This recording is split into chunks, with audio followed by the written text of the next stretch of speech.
네, 한승연의 외환 전문역 1종. 오늘은 환리스크 관리 제 15강입니다. 살펴볼 내용은 바입니다. 바, Value at Risk.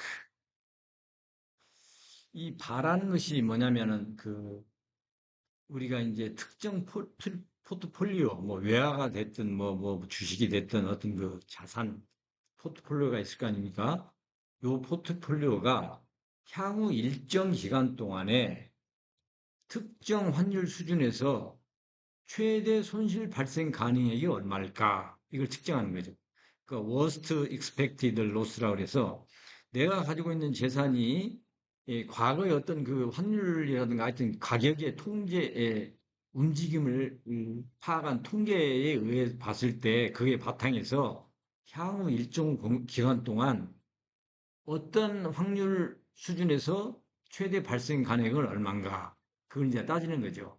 그래서 이제 이런 것이 필요한 이유가 내가 포트폴리오 보유하고 있는 것이 얼마 정도까지 예컨대 그 위험에 노출시켜도 괜찮을 것인가? 우리가 해칭을 할 때 뭐 바닥까지 딱딱 긁어서 할 수 있는 건 아니잖아요.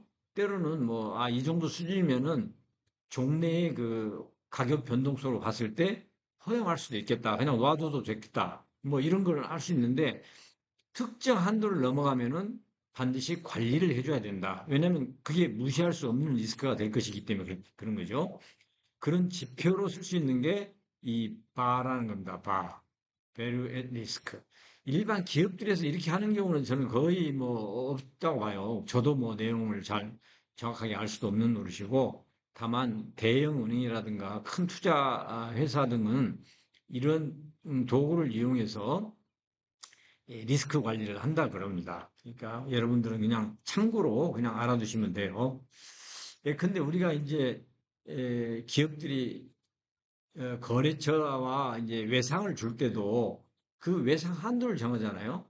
이제 돈 빌려주는 건 크레딧 라인이라고 그러고, 근데 그동안의 거래 내용이라든가, 그리고 회사 전체적으로 봤을 때 대손율, 미회수율이 얼마 정도 되는가, 이런 걸 고려해서 이 업체에 대해서는 외상 한도를 이 정도만 주겠다, 이렇게 하듯이 이, 이 포트폴리오를 가지고 있는 동안에 내가 허용할 수 있는 한도는 뭐 위험 한도는 이 정도로 가져가야 된다. 그거를 수치로 보여주는 거다. 이렇게 생각하시면 되겠습니다. 근데 이렇게 나타나는 거죠. 이 말을 하게 되면은 거기에 나온 수치가 이렇게 나타난다고 그래요. 원데이에 5% 확률로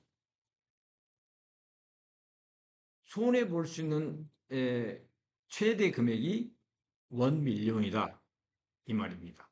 그러니까 하루 동안에 내가 이 포트폴리오를 그대로 해징을 안 하고 놓아두면은 과거의 가격 변동 그 통계를 봤을 때 달러로 100만 불 이상 손해를 볼 가능성이 5%다 이 말이죠. 5%.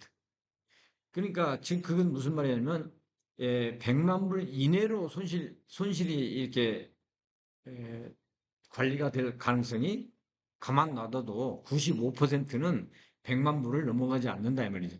기왕에 이렇게 환율이 막 올라간 거 봤을 때 지금 이 통계 자료로 봤을 때 가만 놔둬도 100만 불 이상 손실이 날 가능성은 5%밖에 안 된다 이 말이에요.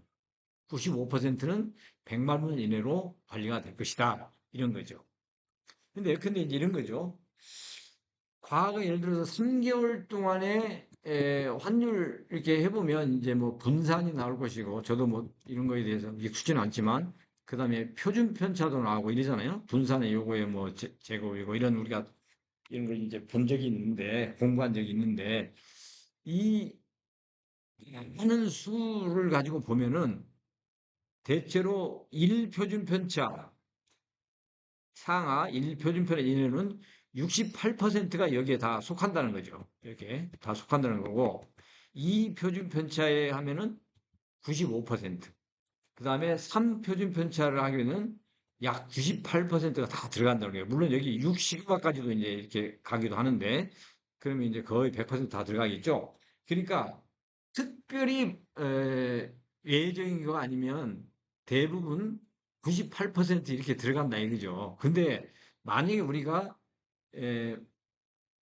2%, 이 벗어나는 확률이 2%로 내가 입게 될지도 모르는 어떤 그 손실 가능 금액이 근데 뭐 100만 불이다. 이게 도대체 우리가 그 감당할 수 없는 손실이다 그러면 이거는 그냥 놔둬서는 안 된다는 얘기죠. 그리고 그러기도 하거니와 현재 내가 가지고 있는 포트폴리오를 특정 확률 하에서 에, 최대 손실 발생 가능액이 얼마인가 이걸 알아야 위험 관리가 되지 않겠습니까?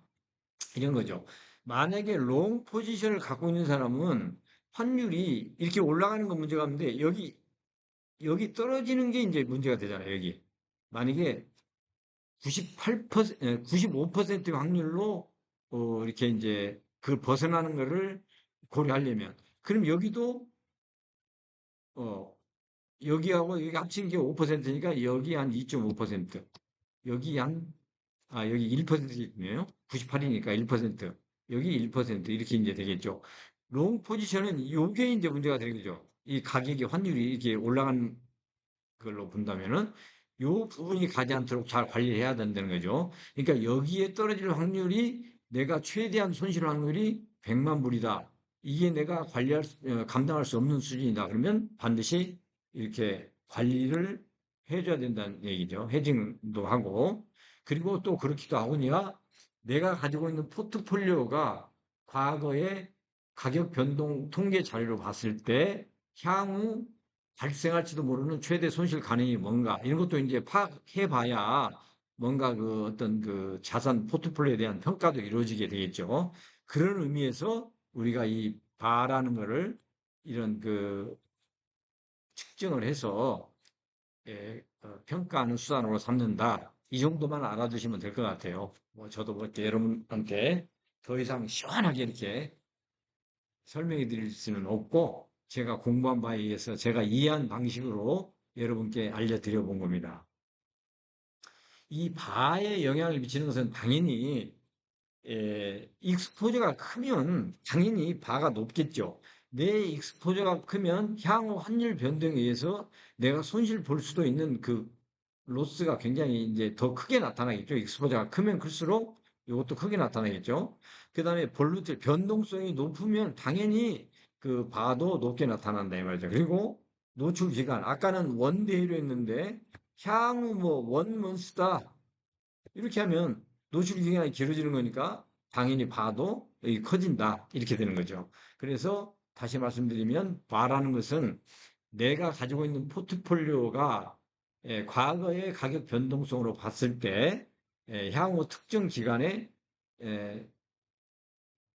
근데 5% 확률에서 이렇게 이제 저 정기 분포에서 이 양쪽 환율에서 어, 속할 가능성이 얼마인가 여기에 속했을 때는 최대 얼마의 손실이 나는가 그런 걸 나타내주는 어떤 지표라고 이렇게 이해하고 계시면 되겠습니다. 상당히 어려운 얘기지만 하여튼 우리 외환 전문의 일종에서는 이 정도 이해를 해주시면 충분할 것 같습니다. 다음 강의 때 뵙겠습니다. 수고하셨습니다.